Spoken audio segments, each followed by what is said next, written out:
워싱턴무역관 심세현 과장입니다. 매년 10월 워싱턴 DC에서는 지상군 전시회 중 최대 규모를 자랑하는 미 육군 전시회가 개최됩니다. 작년에도 무려 755개사에서 전시회에 참여했고 한국관도 지하 1층 전시장 중앙에서 K방산의 위상을 자랑했습니다. 오늘은 전시회를 주최하는 미 육군협회의 로버트 브라운 회장님을 만나 미국 방산시장 현황과 2024년 미 육군전시회 개최계획에 대해 들어보겠습니다. Good morning, General Brown. First, I would like to take this moment to thank you sincerely for your time in participating in our KOTRA TV program. And we thank you for the strong support you have shown, not only of our alliances between Korea and the U.S., but more importantly, through your services as a Commanding General of the U.S. Army Pacific. I would like to begin our first question on the topic of the current status of the defense market industry. Early this year, the Department of Defense released its first strategy for ensuring the U.S. defense industrial base meets the demands of a challenging national security for the future, with aims in creating a resilient defense industrial ecosystem. Can you please tell us about the current status and outlook for the U.S. defense industry market, including any products and services that are currently receiving the most attention that you can share with us? Yeah, well, first of all, thanks for having me, and it's my honor to be here and my honor to have served, and particularly alongside our great allies in Korea and keeping the Indo-Pacific free and open.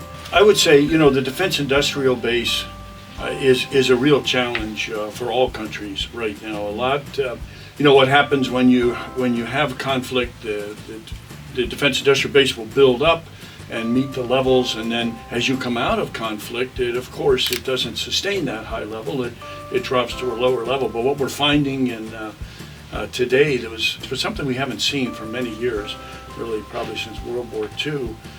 Is when you're looking at large-scale combat operations, the amount of logistics required, the amount of munitions required far exceeds what the norm had been for the last 20, 30 years. So we see a lot of effort being put into rebuilding the defense industrial base, and in fact, Department of Defense just announced in January a strategy on the industrial base. Industrial base is modernized, that we have resilient systems, and I think one thing they realize, and we've all seen, is it's going to take cooperation between multiple nations. So when you're talking specific items, certainly the munitions is one of the ones that is most critical, as well as areas like unmanned aerial systems that are populating the battlefield and will be in the future, and robotics and the many items. It's going to take cooperation. No nation's going to be able to produce what they need alone, but it's going to take a real co-production working together, and I can see that increasing in the future for sure. Thank you, General Brown. Korea Trade Investment Promotion Agency, KOTRA, is actively supporting the advancement of Korean defense companies to overseas markets through programs at the Korea Defense Industry Trade Support Center. In your expert opinion and your knowledge with Korea's military defense, how would you evaluate Korea's defense exports today? What would you say to Korean companies preparing to enter the U.S. market? Well, far be it from me to in any way judge those. I would just say it's been amazing growth I've seen in the Korean defense companies, and we're really proud they participate in the Association of United States Army's annual meeting, and they're a huge participant and very popular, and I know all around the world Korean defense exports are in demand. We're going to have countries that produce credible equipment that will be a deterrent. We hope to never have to use it, but as we're seeing today, look at the world, the challenges out there. There's authoritarian regimes are really, their biggest enemy is freedom. And so they're going after democratic institutions and countries. So we have to be prepared, and that the efforts of the Korean defense industry are really key for security in Korea and beyond, I would say. And I do see a trend that is developing, that co-development, co-production of critical platforms. And you see that in the Pacific where I was. And I think that's key because you want to have the more similar equipment, the more the equipment is compatible, the better as you work as allies and partners, and that is the key to security in the future. So, but I think getting back a little bit more to your question, I would say I do see that Korea is producing those items along with other nations. They have to maintain peace and have a credible deterrence against those that would do them harm. Thank you for your insight. So, in order to strengthen our defense industry cooperation between Korea and the United States, what strategic approaches can you further suggest that can be implemented or be considered in terms of defense partnership, ensuring technological advancement and economic growth?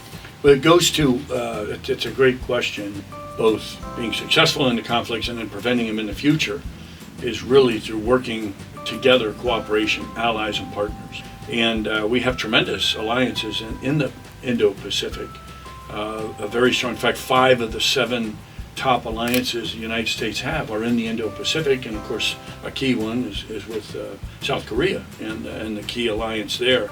And the greatest strength to maintain the peace is partners and allies working together. And then it also goes for the industrial aspect and the companies working together. I think you can't be in a little bubble alone producing stuff.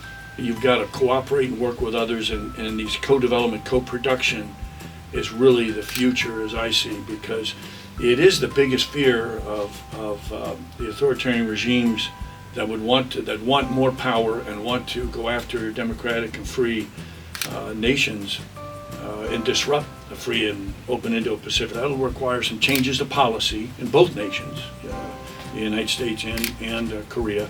But I know that they're working towards that and adjusting those policies so we can cooperate and collaborate more, share more information, intelligence, and that will help produce better products and better defense company products and better items to make sure we secure the peace. And again, that it can be a deterrent to those that would do us harm. Now, I would like to turn our attention to the Association of the United States Army, where you are the current president and CEO. So, the AUSA hosts lots of events and annual exhibition every year. Could you share with our viewers and potential participating Korean defense companies what the 2024 AUSA exhibition theme would be, and if you know of any noteworthy technology or company product that will be exhibited this year? Well, first of all, thanks. I'm really proud of the Association of the United States Army for 74 years. We had a whole bunch of associations forming. Infantry Association, Armor Association, Field Artillery. And they realized that they weren't all working in the same direction. And so we got to get an association that works, supports the total Army, and it educates, informs, and connects the public to the Army.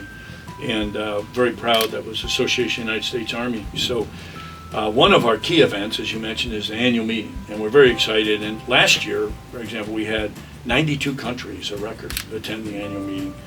41,000, another record.